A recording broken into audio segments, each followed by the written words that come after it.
Hello दोस्तों, maths करने YouTube channel में आपका स्वागत और अभिनंदन है। आज हम विद्युत के बारे में अगला टॉपिक है विद्युत धारा के रासायनिक प्रभाव, उसके बारे में अध्ययन करेंगे। किसी चालक विलयन से विद्युत धारा प्रवाहित होने पर रासायनिक अभिक्रिया होती है। इसके फलस्वरूप इलेक्ट्रोडों पर गैस के बुलबुले बनते हैं तथा धातुओं का निक्षेप होता है। विलयन के रंग में परिवर्तन हो सकता है या होते हैं। ये रासायनिक अभिक्रिया उपयोग किए जाने वाले विलयन तथा इलेक्ट्रॉनों पर निर्भर करती है। ये विद्युत धारा का रासायनिक प्रभाव कहलाता है। अर्थात इसका मतलब ये हुआ कि भाई किसी विलयन में विद्युत धारा प्रवाहित की जाती है तो रासायनिक अभिक्रिया होती है। इस अभिक्रिया को विद्युत धारा का रासायनिक प्रभाव कहते हैं। विद्युत धारा के रासायनिक प्रभाव की खोज विलियम निकलसन ने की थी। वो विलियम निकलसन ने क्या कहा था कि भाई जब इलेक्ट्रोड जल में डूबे हो तथा उनके द्वारा विलयन से विद्युत धारा प्रवाहित की जाती है तो ऑक्सीजन तथा हाइड्रोजन के बुलबुले बनते हैं। ऑक्सीजन के बुलबुले बनते हैं धनात्मक सिरे पर, जबकि हाइड्रोजन के बुलबुले बनते हैं ऋणात्मक सिरे पर। यह बात विलियम निकलसन ने कही थी। यानी कि आपको एग्जाम में पूछ लिया जाता है कि भाई विलियम निकलसन के अनुसार ऑक्सीजन के बुलबुले बनते हैं तो धन सिरे पर और ऋण सिरे पर बनते हैं हाइड्रोजन के बुलबुले।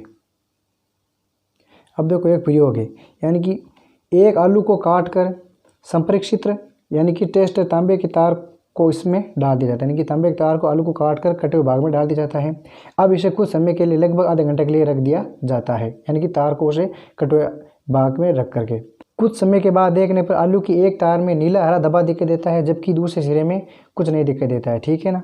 बार बार ये प्रयोग करने पर यही परिणाम आता है। कौन सा परिणाम? कि आलू की एक तार में नीला हरा धब्बा दिखाई देता है और दूसरे तार में कुछ दिखाई नहीं देता है।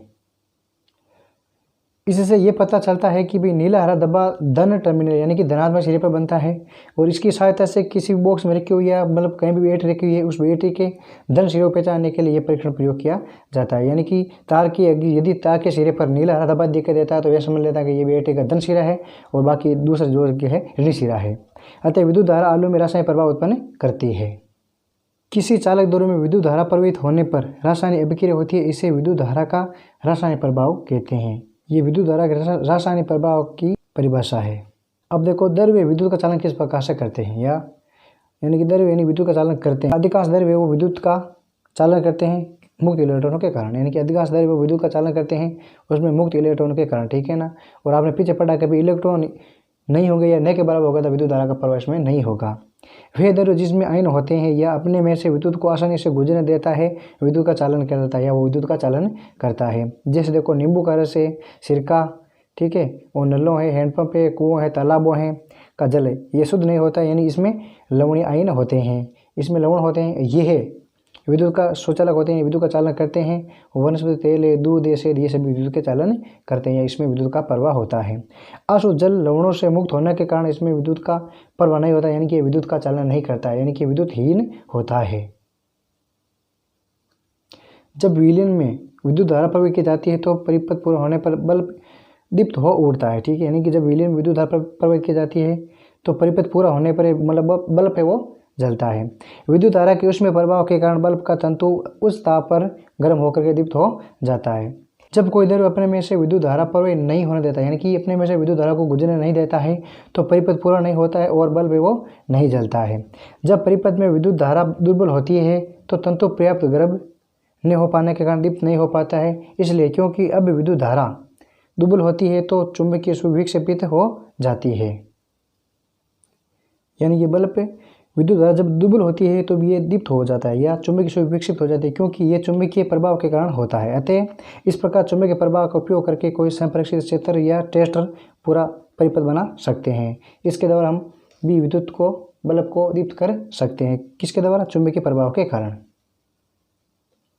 विद्युत चालन करने वाले अधिकांश द्रव्य अम्लों, क्षारकों या लवणों के विलयन होते हैं। यानी कि आपको ये याद रखना है कि भाई यदि इलेक्ट्रॉन मुक्त होंगे तो विद्युत धारा प्रवाहित होगी, यदि इलेक्ट्रॉन बिल्कुल नहीं होंगे तो विद्युत धारा प्रवाहित नहीं होगी। और विद्युत धारा उन विलयन में प्रवाहित होती है जिनमें अम्ल, क्षारक या लवण के विलयन होते हैं। अतः द्रव्य में भी विद्युत धारा का चालन होता है या द्रव्य भी विद्युत का चालन करते हैं अशुद्ध जल के अलावा। अब देखो नोट में क्या लिखा है। संपर्क क्षेत्र में विद्युत बल्ब के स्थान पर एलईडी यानी कि प्रकाश उत्सर्जक डायोड का प्रयोग किया जाता है। एलईडी दुर्बल विद्युत धारा प्रवाहित होने पर भी ये दीप्त हो जाती है। यानी कि एलईडी एक ऐसा बल्ब है जो मतलब विद्युत धारा कमजोर होने पर भी ये दीप्त हो जाता है या जल जाता है। और एलईडी में दो प्रकार के मतलब तार होते हैं, एक तो लंबा तार होता है, एक होता है छोटा तार, ठीक है। और लंबा तार होता है जो बैटरी के धनात्मक सिरे से जोड़ा जाता है, और जो छोटा तार होता है वो बैटरी के ऋणात्मक सिरे से जोड़ा जाता है। और एलईडी के उपयोग से विद्युत धारा का खर्च भी कम होता है, इसलिए आजकल के घरों में ज़्यादातर एलईडी का उपयोग किया जाता है। ये देखो इस प्रकार से, यानी कि ये छोटा तार है तो ऋणात्मक सिरे से, ये लंबा तार है तो धनात्मक सिरे से जोड़ा जाता है, यानी ये एलईडी बल्ब है।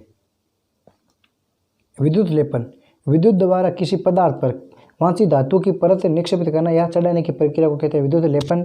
ये विद्युत धारा के रासायनिक प्रभाव का सर्वाधिक सर्वमान्य उपयोग है, यानी कि विद्युत धारा के रासायनिक प्रभाव के कारण ही ये महत्वपूर्ण नियम बना है विद्युत लेपन। जैसे देखो कार के कुछ भाग है, स्नागरी टोंटी है, गैस बर्नर है, साइकिल का हैंडल है, पहियों के रिम है आदि पर क्रोमियम का लेपन किया जाता है। टिन के डिब्बों में लोहे के ऊपर टिन का लेपन किया जाता है, क्योंकि टिन लोहे से कम क्रियाशील होता है, इसलिए टिन के डिब्बों पर, टिन के डिब्बे जो लोहे थे ना उस पर टिन का लेपन किया जाता है। और लोहे पर किया जाता है जिंक की परत चढ़ जाती है ताकि लोहे पर जंग नहीं लग सके। तो इस प्रकार विद्युत धारा का रासायनिक प्रभाव और विद्युत लेपन के बारे में अध्ययन किया। अब पढ़ेंगे चुंबक। अब ये चुंबक यानी मैग्नेट्स। चुंबक, जिन पदार्थों में लोहे को आकर्षित करने का गुण पाया जाता है वो कहलाता है चुंबक। और चुंबक की खोज किसने की थी? सर्वप्रथम देखो कि प्राचीन यूनान का एक गडरिया था जिसका नाम था मैग्नस। उन्होंने प्राकृतिक चुंबक की खोज की थी। उस गडरिया के नाम पर उस पत्थर का नाम मैग्नेटाइट रखा था। मैग्नेटाइट में लोहा का अंश होता है या लोहा होता है। लेकिन कुछ लोग मानते थे कि मैग्नेटाइट यानी मैग्नीशिया नामक स्थान पर खोजा गया था सबसे पहले। मानव निर्मित लोहे के टुकड़ों से चुंबक बनाने की विधि को कृत्रिम चुंबक कहते हैं, यानी कि जो चुंबक मानव बनाता है उसको कहते हैं कृत्रिम चुंबक।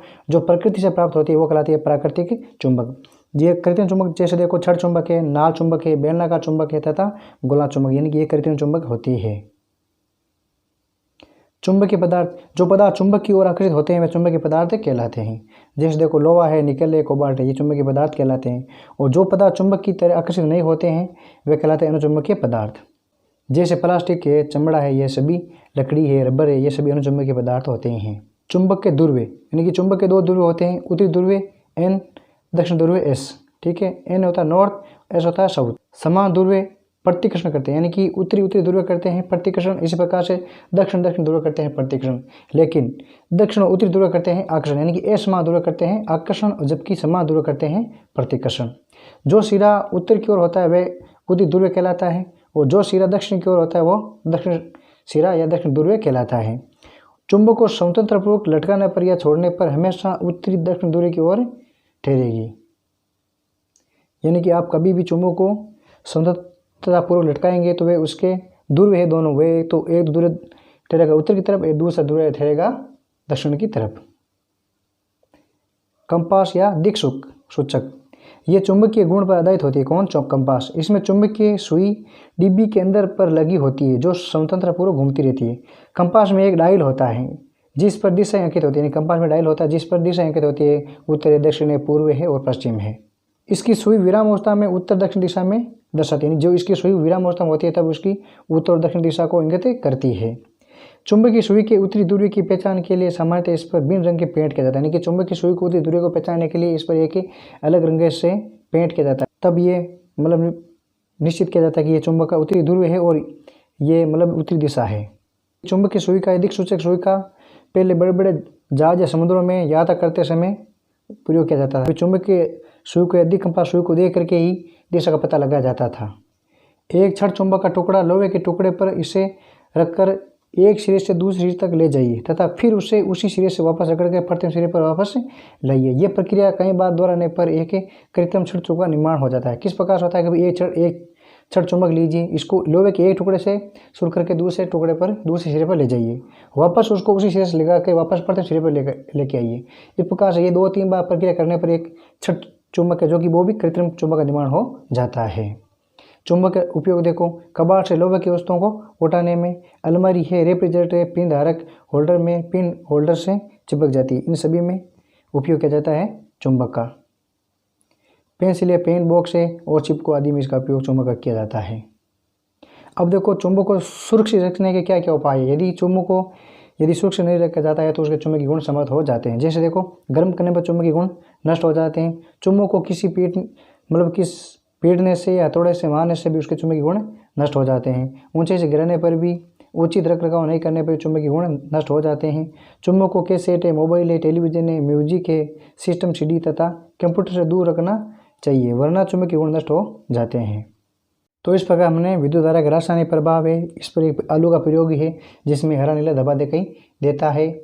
विद्युत लेपन है, उसके बारे में अध्ययन किया है। चुंबक है, कृत्रिम चुंबक है, प्राकृतिक चुंबक है, चुंबकीय पदार्थ कौन से होते हैं, अनुचुंबकीय पदार्थ कौन से होते हैं, चुंबक के ध्रुव हैं, कंपास चुंबक है, ठीक है, और चुंबक के उपयोग है, और चुंबक के कौन कौन से गुण होते हैं, इनके बारे में अध्ययन किया, ठीक है।